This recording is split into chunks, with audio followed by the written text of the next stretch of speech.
the long knife. There's not a lot of point showing the making of this. I started off with a piece of 40mm flat stock. I did forge the end in though. You can see the end's got a curve running up. So I just forged that tip in and then I just ground the blade. And I've got these handles on it last night. These bog oak handles. It's a nice knife. So I've made it just the same as I did the ABS blade, heat treated and tempered to 59 Rockwell, and I blew back the spine. Finish this handle need a bit of work because it's real ancient English bog oak, thousands of years old. That'll need quite a bit of work, filling the little cracks and crevices in. I just forgot to show you something. Do you know what it is yet?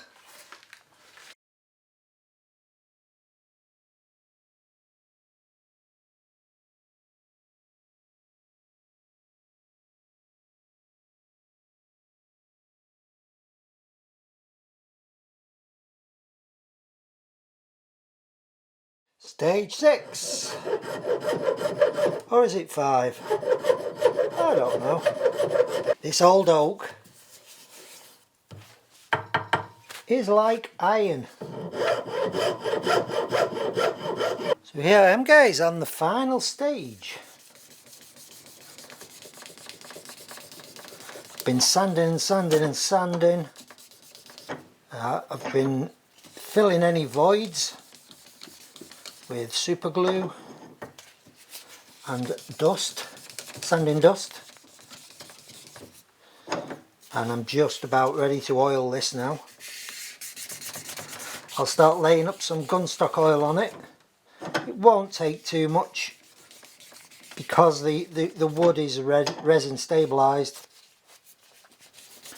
That is why it's kind of shining, starting to come shiny with this micro mesh. But what the gunstock oil will do, it will kind of properly seal the grain, stop any muck getting into the wood, any of them little open fissures, and it'll just protect the finish as well, protect the handle. It's a really nice fit, really nice. So I'll start laying some oil on. I've been raising the grain with water as I've been sanding, and then sanding it, knocking it back, sanding it, knocking it back. So I'll put a really thick coat on at first and just let this soak in, and then I'll wipe that off the surface, and then I'll leave this for probably 24 hours now.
Justin and his son Toby restoring thinks now is the right time to sell his Moskvich.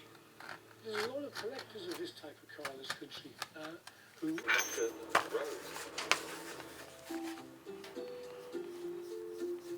The Moskvich is ready to go.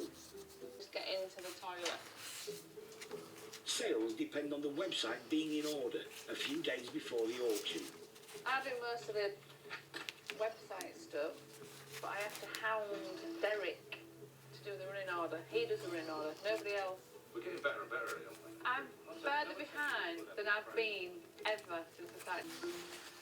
As you know, our policy, Steve, is we never say no. Adding it as a late entry is a favour to regular... Average of over £300 cash back from thousands of top brands. So, join the millions of top cashback websites. He wants a little word of all you mums and dads out there. He says we all... He's barking mad. Beagle Street will give you 200... Patient Claimline are specialist medical negligence lawyers. Call now or visit patientclaimline.co. Drinking lots of gin the night before. He's from the 70s, sitting in the back of... We're through, we're trying 1900. Provisional only.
Just one thing to do to put the leather conditioner on it.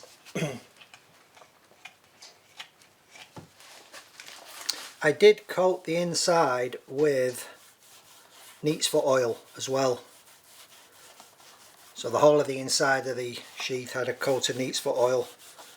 Well, I got it finished last night and I'll get this video up today, but I just noticed a comment from James Gulrich, who asked, he wanted to know what kind of magical steel I was using when I did the ABS Journeyman Smith bend test, knife test. He wanted to know what kind of magical steel I was using that you could bend to 90 degrees and then straighten out.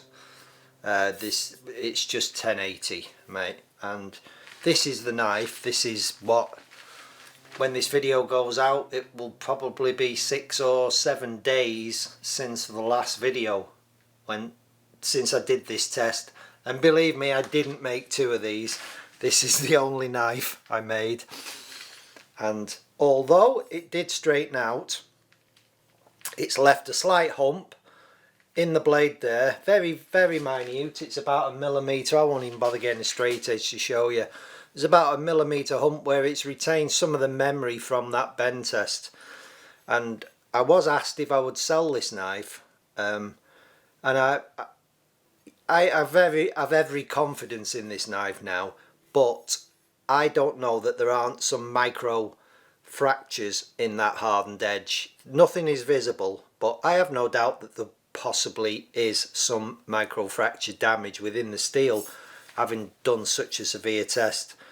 But it's, yeah, I haven't tried to con anyone in any way with this knife. All I did is just a real shame that the video I wasn't recording when I straightened the knife out, because there is still a slight bend in it, because literally all I did was put it in the vise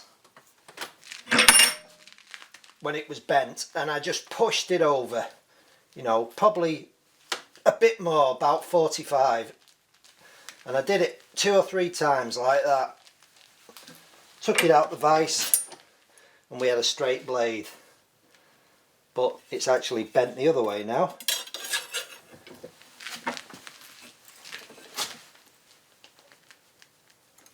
I don't want to push this too far because I've not got my safety glasses on, but there, look, we have another bend in the blade now. That's literally all I did, guys, just that. We're just able to kind of manipulate the blade a bit straighter now.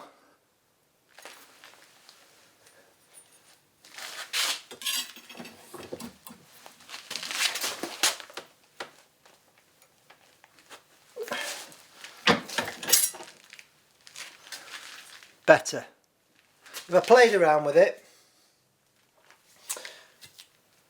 that's it actually there. That's it now. It's pretty darn straight, but there's still a slight ripple there.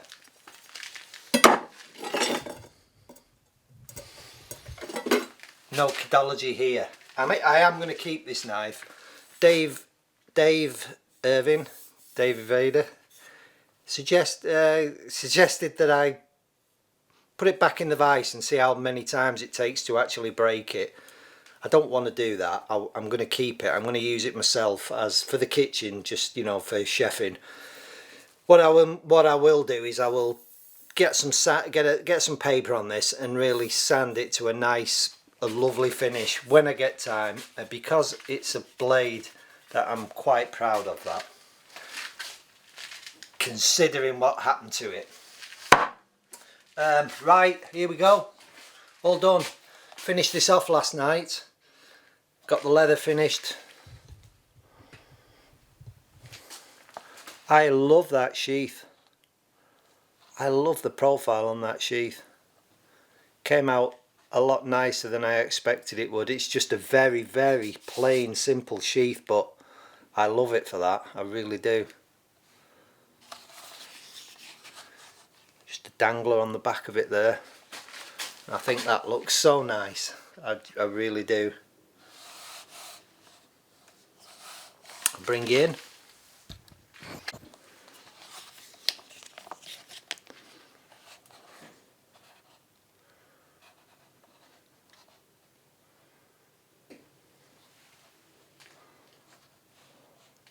So cool.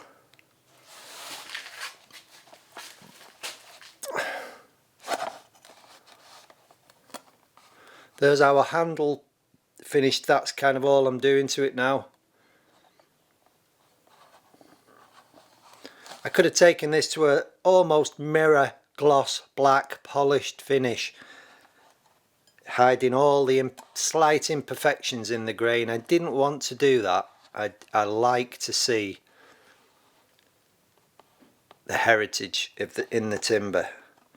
It's almost there, but not quite. Another 2 coats of oil would just make that look like just a piece of black plastic, which is what I didn't want to do.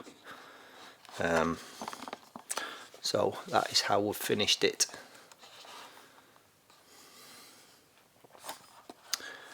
It is a beautiful fit up, in my hand anyway.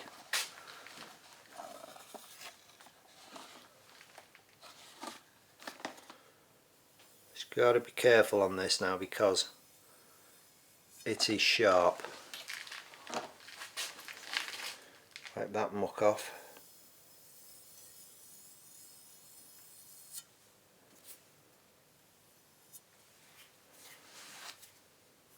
I've just put some 3-in-1 oil on this just to protect it.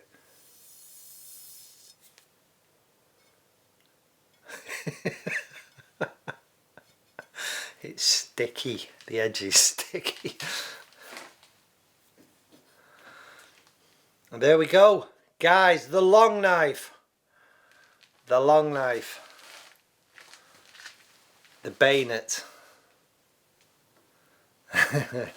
I have enjoyed making that. It's the longest knife I've ever made. The longest knife I've ever made. So I need to get hold of Richard now. Richard can come and pick this up, and hopefully he will enjoy it. So that is it for this video, except, right, next project is these two knives. The 150 layer chef knife and the approximately 70 layer little camping outdoor knife there. These are for César, my friend. You will be probably very pleased to know that I am about to finish your order off. Here, you may remember this axe, this bearded axe I did a while ago. This is also for you, for him, for César.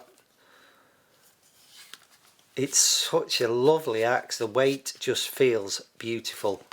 Anyway, this was his order actually, so he'd actually ordered this, and I will show you this whole set once I've done. He's not specified. He's not specified what pattern he wants. He doesn't really matter, and he's actually specified the layer counts he wants. He said around 70 layers, 60-70 layers, and around 150 layers on the chef knife, and there's no set pattern yet. So if you can think of a cool pattern that would kind of match such a, because that layer count is double that layer count. I can't really do a feather pattern on this.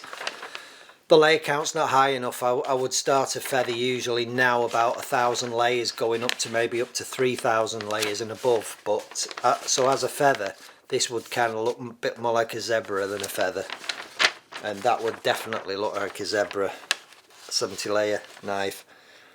So we need some kind of consensus on what sort of pattern these should be. I will be starting these this week now.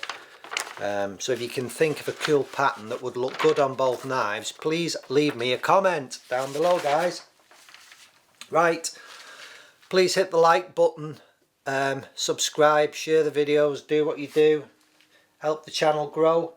Thank you to my patrons who support me in my never-ending quest to be a YouTube superstar. I'll see you in the next video, guys, coming up very soon. Okay, bye for now.